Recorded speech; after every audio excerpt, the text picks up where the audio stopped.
So.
Something very unusual that has geologists concerned is happening right now at the top of our world. Earth's north magnetic pole is moving at a heightened pace away from Canada and towards Siberia. The speed of the movement began to pick up in the mid-1990s from around 9 miles movement per year to 34 miles per year where it is today. So what are the implications of a magnetic pole shift?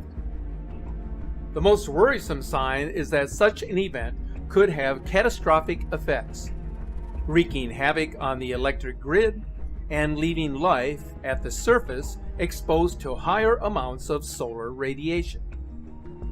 When the magnetic poles flip, Earth's protective magnetic field weakens, leaving its inhabitants at higher risk from the effects of space weather. The effects could be more serious than what is being told to the public. Such an event could also radically change the Earth's climate. Furthermore, radiation at ground level could also increase, with some estimates suggesting overall exposure to cosmic radiation would double, causing more deaths from cancer directly related to space radiation.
Various mainstream news outlets have been reporting on the potential for a magnetic pole shift here on Earth. Scientists have estimated the shift could happen at any point in the next 200 years. The last 20 million years, the poles have flipped roughly every 200,000 years. And so far, life on Earth has always survived these transitions. The difference now is that an imminent pole shift threatens our current civilization's absolute dependency on technology.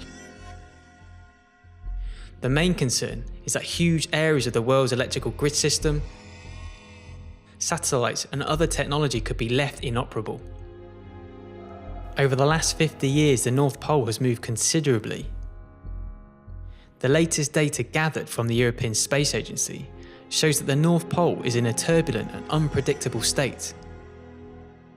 The Earth's magnetic field is decreasing 10 times faster than normal.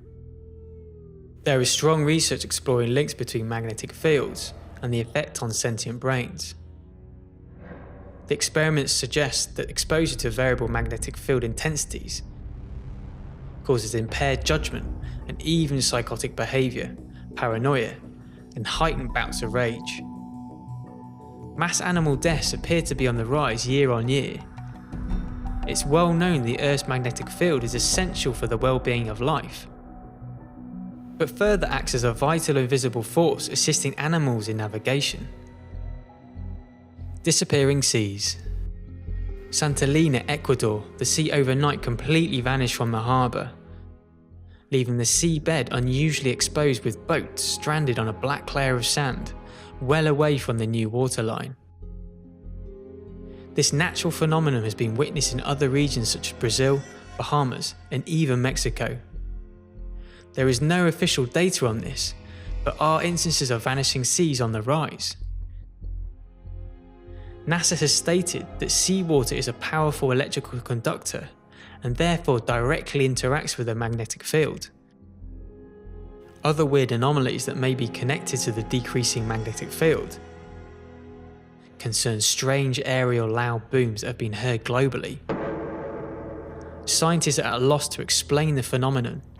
An alleged former US government contractor geologist turned whistleblower disclosed the magnetic changes are due to the Earth's turbulent core, but stated the sounds have been generated in the mantle as large static charges of energy pushed up through the Earth's crust is broadcasting as infrared sound through the ionosphere and then bouncing back at a lower frequency that we can hear and feel as vibrations. It does appear much environmental strangeness can be directly related to the rapidly decreasing magnetic field. The fact a pole shift could happen at any time is rather unnerving. The side effects swerve from being an all-out Armageddon on humanity, wildlife and the entire biosphere, through to a glorious spiritual ascension towards a more positive future.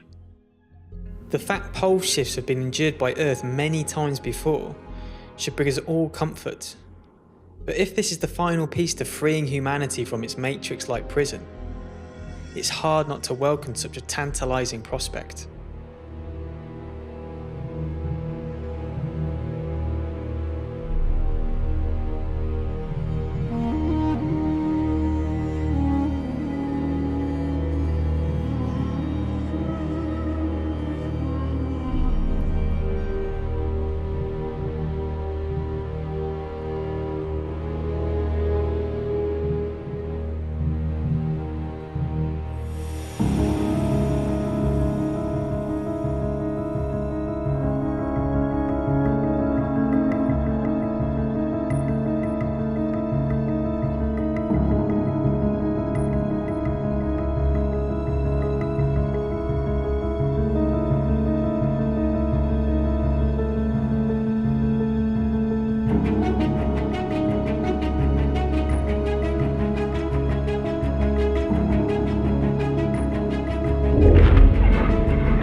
Como sabéis, el campo magnético o magnetosfera es una especie de malla protectora que envuelve a la Tierra.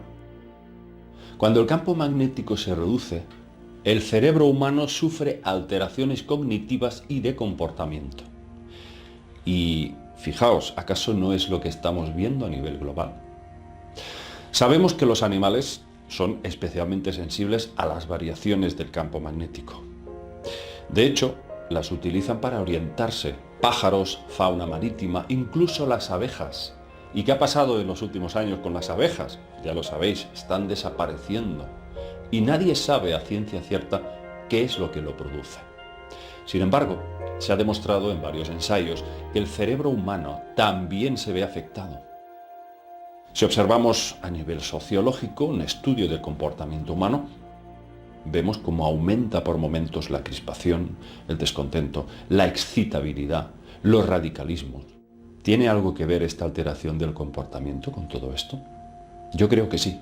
Y también creo que esta disminución del campo magnético está relacionado con el centro galáctico. Hay una serie de energías, de pulsos energéticos que estamos recibiendo del centro galáctico que no podemos mesurarlos por una vía física. No podemos entender que se trata de un lenguaje del universo. El universo se comunica. Curiosamente, la ciencia confirma que el Sol está sufriendo muchos cambios en las llamadas eyecciones de masa coronal, que afectan al clima y a la atmósfera de la Tierra. Pero además, nuestro Sol puede influir o distorsionar el núcleo terrestre, la famosa bola de hierro y níquel que proporciona el campo magnético de la Tierra. Todo está milimétricamente conectado a este centro galáctico y sus pulsos de energía transformadora.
We are existing under the biggest bubble in the history of the world. It's a financial monster that is going to unleash itself on every corner of the earth at one particular time.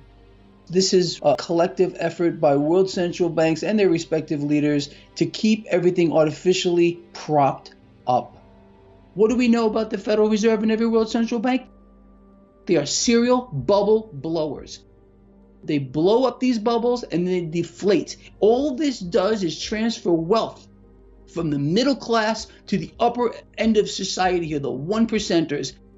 Who owns most of the market? Well, it's the 1%, it's the 2%, it's the CEOs, government leaders on the take, all of them. How do senators become multi-millionaires 10, 20, 30 times fold? Because they're on the take. This issue of artificially suppressing rates has reinflated a stock market bubble, reinflated a housing bubble, and caused malinvestments across the spectrum.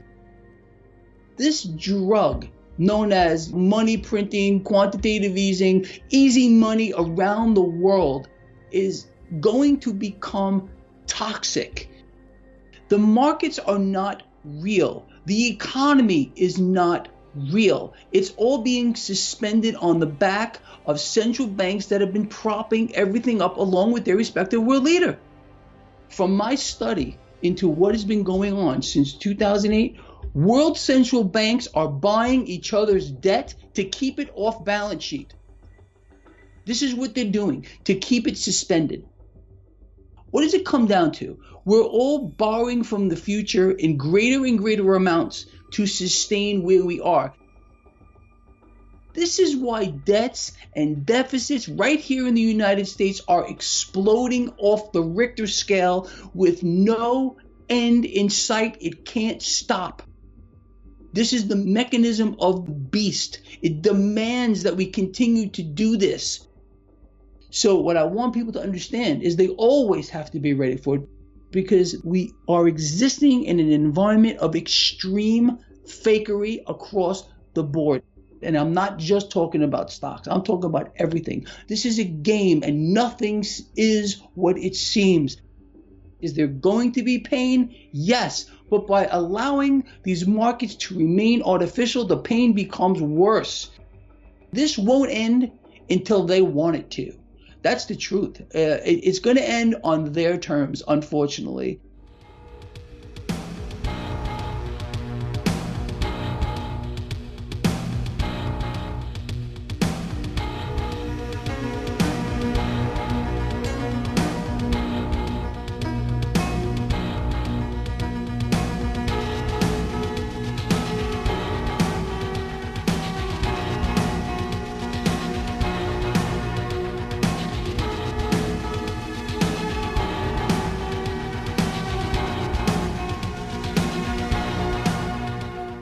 Das, was unser Leben heute bestimmt, ist das Finanzsystem. Das Finanzsystem gleicht einem Wagen mit luftgekühltem Motor, dessen Fahrer immer schneller fahren muss, um den Motor zu kühlen, der aber genau weiß, dieser Motor wird irgendwann auseinanderfliegen.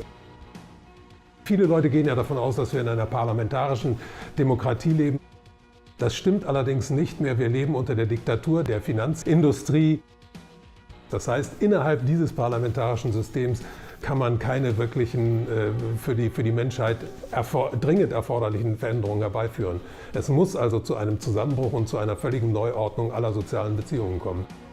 Es gibt auch die Möglichkeit, dass es zu einem Krieg kommt und dass ein Krieg direkt in den Crash hineinführt, statt aus ihm herauszuführen, wofür er ja eigentlich geplant wäre dann. Wir wissen ja, dass diejenigen, die wirklich von diesem System profitieren, im Moment die Macht haben und diese Macht nicht abgeben wollen, genauso wie sie auf ihren Reichtum nicht verzichten wollen. Also dieser ganze Sektor der finanziellen Spekulation müsste trockengelegt werden. Da hat sich ein Wasserkopf gebildet, der sich über die Gesellschaft erhoben hat und der riesengroß ist, weil die Finanzwirtschaft ist heute um ein Vielfaches größer als die Realwirtschaft in der Welt. Und das ist eine ganz große Blase, die muss irgendwann platzen und die kann man nicht einfach so schrittweise reduzieren, sondern die muss kaputt gehen. Die Zentralbanken fungieren heute als Hedgefonds. Und das ist einfach nur gemacht worden, um dieses System am Leben zu erhalten. Aber dieses System nützt nur ungefähr 0,01% der Bevölkerung der Welt. Und der Rest der Welt leidet unter diesem System. Und um das zu erkennen, ist vermutlich ein Crash notwendig.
Every time there's a movement anywhere on the planet that is challenging a little bit the establishment, surprisingly, everyone is using the fear card to basically trying to scare people.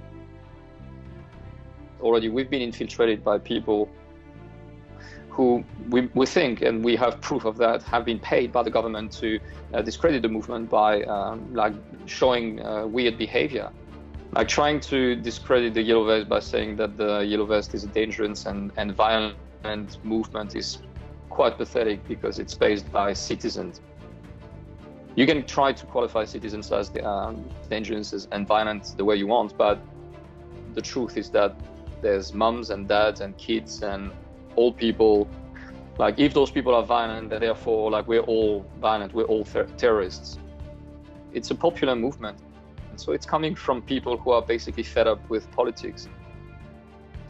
The government, which decided to put some oil on the fire, just basically refused to listen. And when you are peacefully speaking to people, and you're facing people which are really heavily weaponized, and those people basically look at you and don't say a word, and suddenly they're starting to march on you and hit you hardly and sending you bombs and tear gas. Like, what the hell is going on here?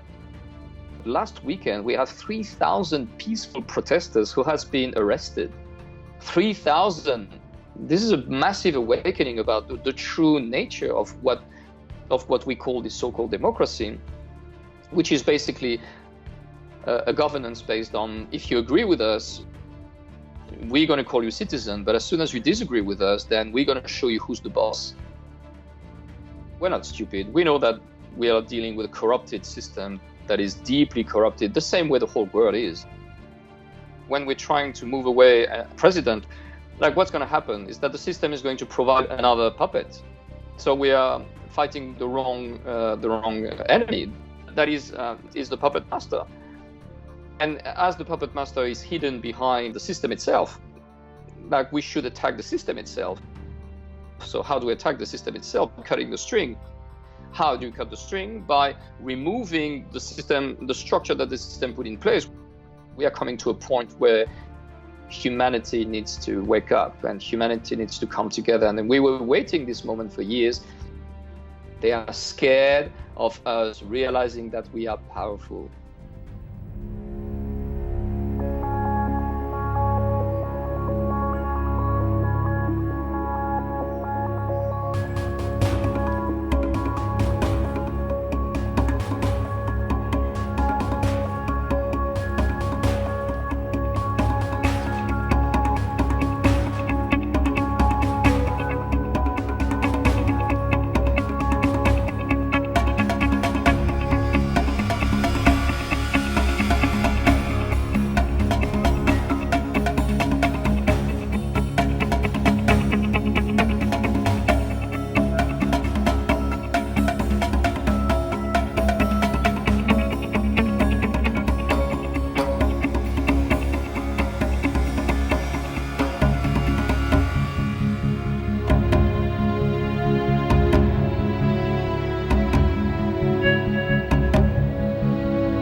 La plupart me répondra que c'est un mouvement citoyen et je ne dénigre absolument pas cette version.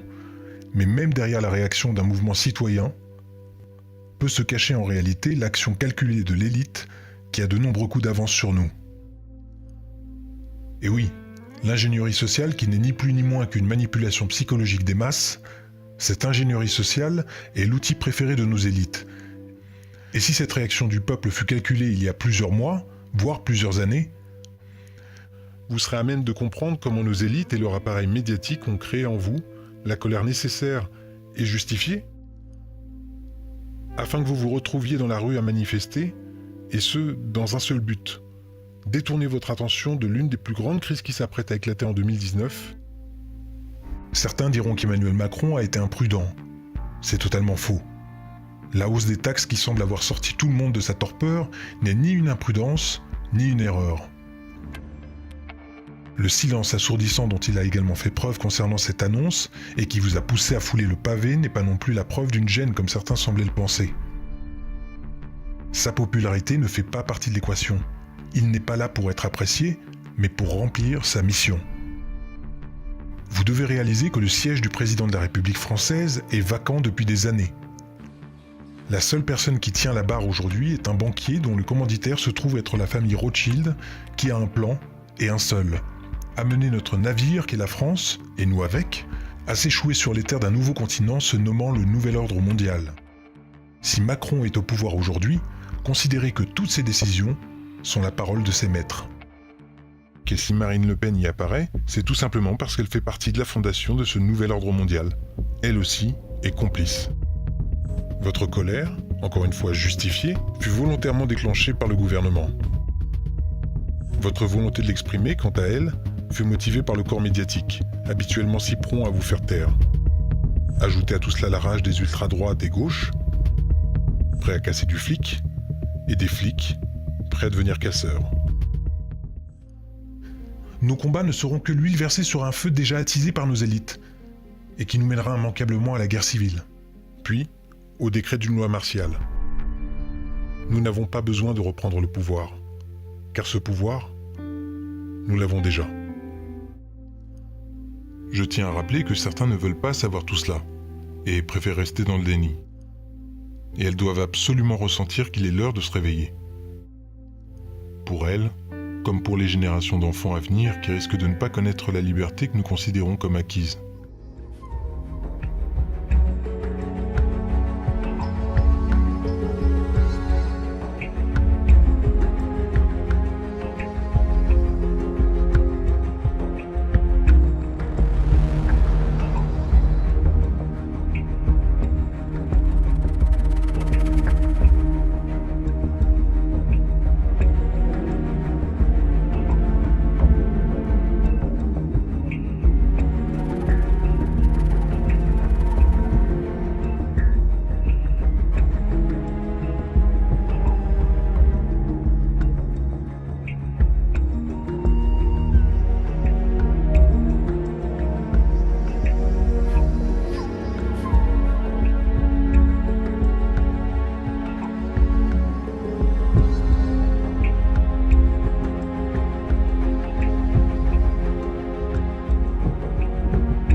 Hola, I'm Mike Pence. Assalamu alaikum. Nicolas Maduro is a dictator with no legitimate claim to power. Muammar Gaddafi has lost legitimacy to lead, and he must leave.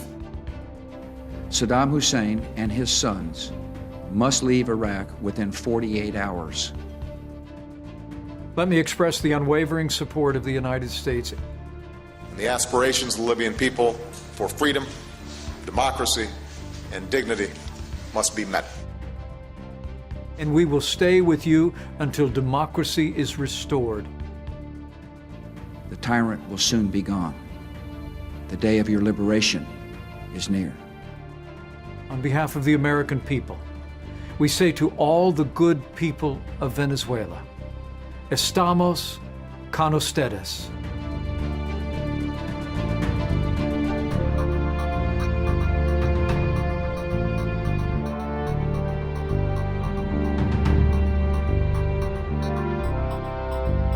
Do you think the U.S. is meddling in Venezuela's political system? I think that's good for us since we are the bastion of freedom. No comment, my friend. No Good comment. to see you all. Thank you. Been a pleasure. Do you think the U.S. is meddling in Venezuela right now in their political system? I don't know. I think. I'm so sorry, I gotta go. Okay, thanks. Okay, I gotta go with Josh here. It's really not my portfolio. Sir, that's not my issue. Okay. My issue is financial services. All right. That's what I do. Thank you very much. Bye.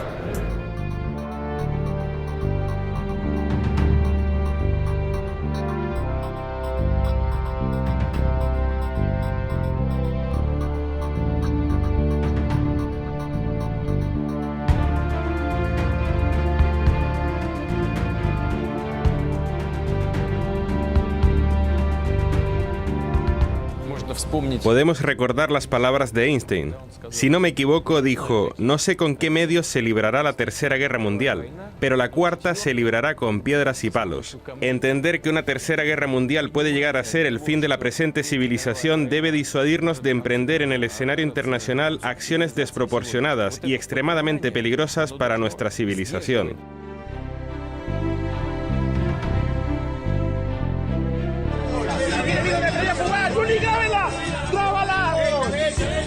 ¡Grábala! ¡Wow!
What we're talking about when we say fake news, we are really talking about propaganda.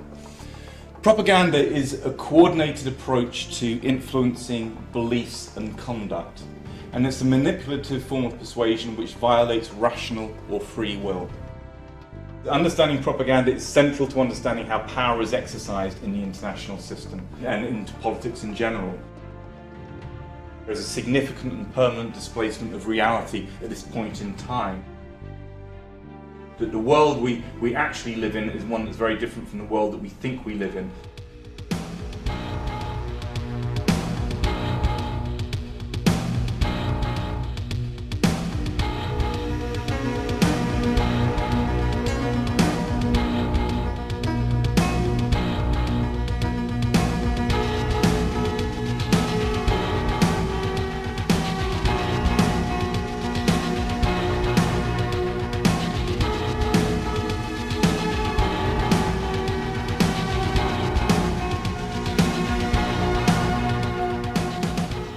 What is AstroTurf? AstroTurf is when political, corporate, or other special interests disguise themselves and publish blogs, start Facebook and Twitter accounts, publish ads, letters to the editor, or simply post comments online to try to fool you into thinking an independent or grassroots movement is speaking. The whole point of AstroTurf is to try to give the impression there's widespread support for or against an agenda when there's not. AstroTurf seeks to manipulate you into changing your opinion by making you feel as if you're an outlier when you're not. AstroTurfers seek to controversialize those who disagree with them. They attack news organizations that publish stories they don't like, whistleblowers who tell the truth, politicians who dare to ask the tough questions, and journalists who have the audacity to report on all of it. Sometimes AstroTurfers simply shove intentionally so much confusing and conflicting information into the mix that you're left to throw up your hands and disregard all of it, including the truth. And most of all, AstroTurfers tend to reserve all of their public skepticism for those exposing wrongdoing rather than the wrongdoers. In other words, instead of questioning authority, they question those who question authority. And then there's Wikipedia. Billed as the free encyclopedia that anyone can edit, the reality can't be more different. Anonymous Wikipedia editors control and co-opt pages on behalf of special interests. They forbid and reverse edits that go against their agenda. They skew and delete information in blatant violation of Wikipedia's own established policies with impunity. You might start to see things a little more clearly. It's kind of like taking off your glasses and wiping them and putting them back on and realizing for the first time how foggy they've been all along. Once you start to know what to look for, you'll begin to recognize it everywhere.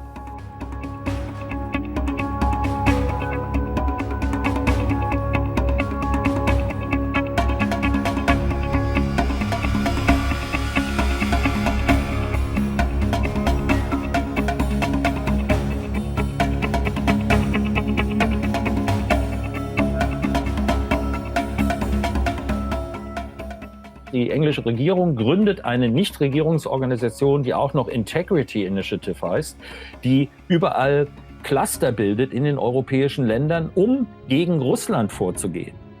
Das heißt, Journalisten wissen, welche unabhängigen Wissenschaftler sie befragen müssen in ihren Interviews und welche Politiker man auch noch interviewen kann dazu. Und die kriegen Schulung von der englischen Regierung, wie sie sofort Fake News verbreiten können über Facebook und über Twitter und in YouTube. Sollen die sofort aktiv werden und das gegen Russland machen. Die kriegen Kommando von dieser Stiftung Integrity Initiative, wann sie was zu machen haben. Und diese Gruppen sind finanziert von Facebook, von der amerikanischen Regierung ist mit drin. Das Council on Foreign Relations ist mit drin. Also sozusagen die ganzen üblichen Verdächtigen. Und die sorgen dafür, dass jetzt in allen Ländern solche Gruppen auftauchen.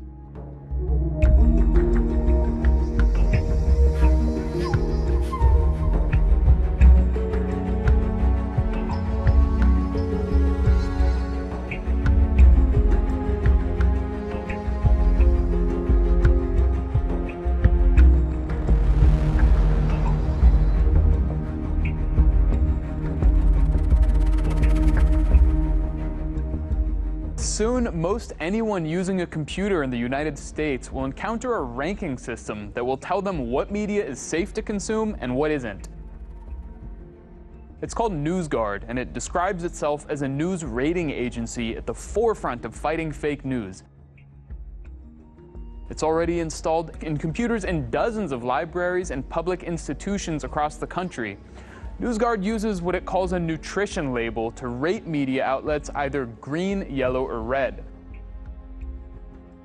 Our green-red ratings signal if a website is trying to get it right, or instead has a hidden agenda or knowingly publishes falsehoods or propaganda. No surprise, NewsGuard has determined that this network, RT, is unsafe for human consumption. Instead, they say go with Fox News or Voice of America. Independent media outlets are under attack too. It's very, very scary because this new tool is really a censorship tool that's going to soon be integrated within all of US technological systems. It's going to be unavoidable. It's not voluntary. It's going to be forced upon us. And it's going to ensure that the narratives that promote war, the narratives that promote the exploitation of people at home here in the United States and abroad is being promoted versus watchdog style journalism. So could it be that this US government-linked news ranking system, which says it's protecting media consumers from fake news, is promoting fake news itself?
This is extremely dangerous to our democracy.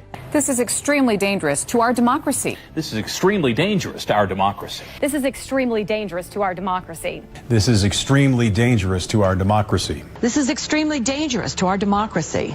This is extremely dangerous to our democracy. And this is extremely dangerous to our democracy. So as you can see, very powerful representation of the manipulation that is at play here when it comes to the mainstream media. I think if we want to have an understanding of what we're seeing here and how this is all playing out and why, we need to go back to the beginning where a lot of this started. The blueprint is Edward Bernays' Propaganda.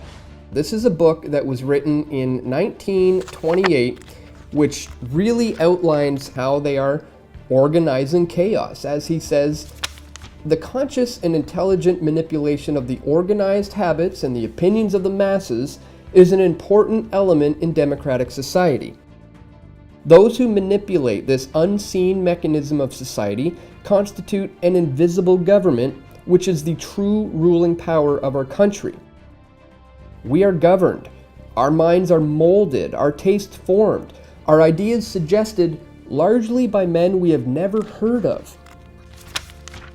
It is they who pull the wires, which control the public mind, who harness old social forces and contrive new ways to bind and guide the world. It's called programming for a very good reason, because that's what they're doing. They're programming you, as Bernays said. Our habits, our ideas, all come down to a small group of people who are manipulating society into the direction they want it to go.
giant corporations, Facebook and Google and Twitter and all these people, now controlling more and more of what people can and cannot say and see and hear.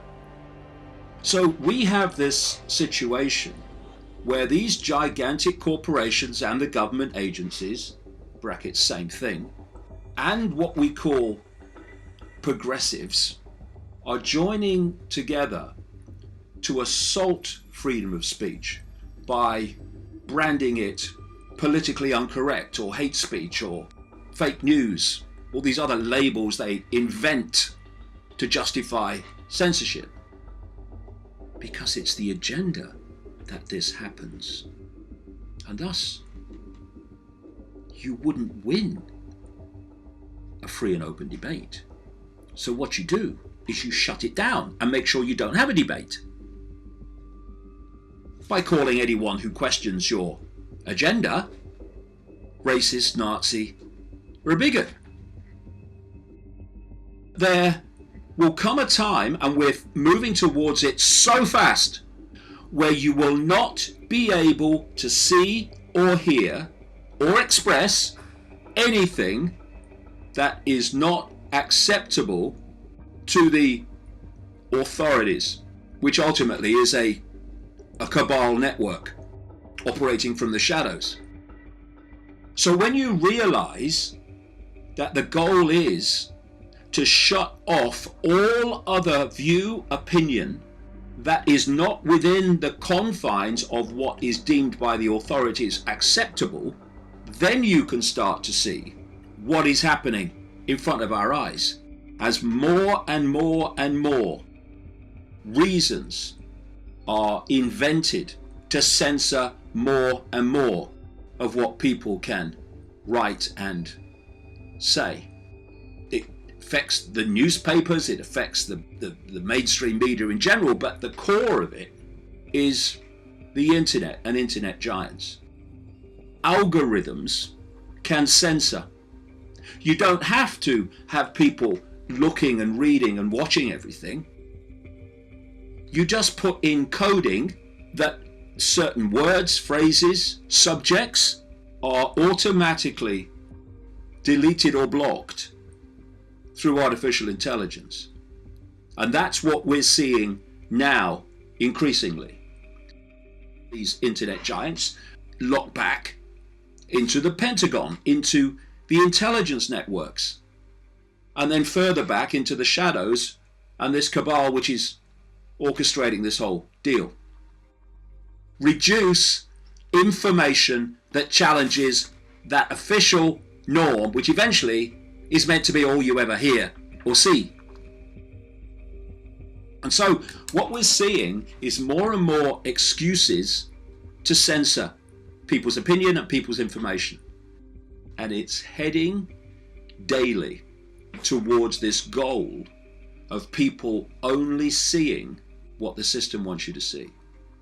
And this is why they are manipulating the target population.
What's so wonderful and mysterious about the quantum physics and quantum mechanics is that when we look to see what are these building blocks of matter, we find that at the very center of the very smallest, inseparable, indivisible particle, which would be like an electron, if you can't get any smaller than that, then that qualifies as a quantum particle.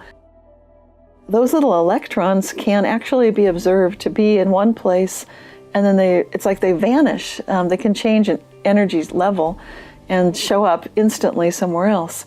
And they do other things also. They can be connected with one another, entangled, and when one is affected and its spin is up and the other one's spin is down, if you observe one, as soon as you make an observation on one that's entangled with another, they both flip at the same time. They're showing entanglements that are holding together at greater and greater distances. So we can tell, obviously, throughout the universe, there can be an entanglement with one particle right here and another particle in an entirely different galaxy, great distances away. So there seems to be no limitation on the distance. Consciousness is more than the neurons. So when we try to do the neuron mapping like they're doing, and they can map the brain and the networks, and then supposedly we should know everything, but we don't. It's more like seeing that you can see the roads, but you don't know the traffic patterns, and you don't understand why things are happening the way they do. And memories are not stored in a place. It's not like, oh, there's the neuron that stored that memory. They move around. So when we look at the way the brain functions, it's very disappointing in terms of finding a way to lock consciousness into matter. That has not succeeded. The reason science cannot prove that consciousness is produced by the brain is what we don't know how to measure consciousness. And science can only handle what it can predict. It can only, which means you have to be able to measure something. You have to be able to tell if it's there, if it's changing, if it's gone. And if you can't do that, we still can't do that with consciousness. We can look at brainwave states, we can measure some things, but it doesn't really get to the heart of the issue.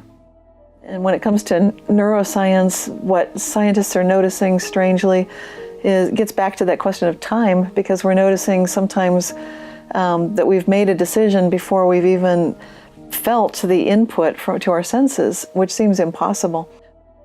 Another good one that's easy to do is if you're starting to catch a cold and you can tell yourself, I can't get sick today. And I think we've all had that experience where it's like, no, this is not happening. I have to stay well today. And then you notice, after I thought that, I felt fine. A lot of people have that experience. I'm still gathering information, but it's possible that what we're looking at is something that's similar to a holographic multiverse. So there's a holographic component where everything is connected and it's one, like the pages in a book. But there are all these, each page might signify another parallel reality, which could be side by side by side. And sometimes you can jump from one page to another. There are an infinity of possibilities that at every moment we make a choice, we're looking at that and feeling that. And it matches the fact that we live in such a fine-tuned universe right now, which is ridiculously unlikely. So some people say this is proof that God exists, and I tend to think so too. The most important thing right now for us as humans to deal with all the problems on the planet and to help each other is to recognize the level of expansiveness that we can attain and the way that we can play with these different realities. And we think we're in this little world, and to make a quantum jump, we need to step back. You need to recognize that you are consciousness and that you're observing all this. You have feelings, you have thoughts, but you're not your thoughts and you're not your feelings. So it's becoming mindful and then becoming energized. And then the third step is exactly that. It's just choose where you want to go next. And even if you're skeptical, you can still get this to work. So next time you're in a difficult situation, maybe the car is out of gas, or you're stranded, or you have no money, or you lost your purse, whatever happened, some sort of bad news, just take a moment, relax, meditate, center yourself, breathe, and then just imagine, well, how good could this get? And imagine it just like it's a dream, like you're going into that daydream, and you're going to walk into that reality. We don't live in a linear timeline at all. I think that is one of the biggest things for people to realize, is that you're able to see what you might call a miracle. In a moment, anything could happen, and to recognize that there's always a possibility for phenomenal transformation.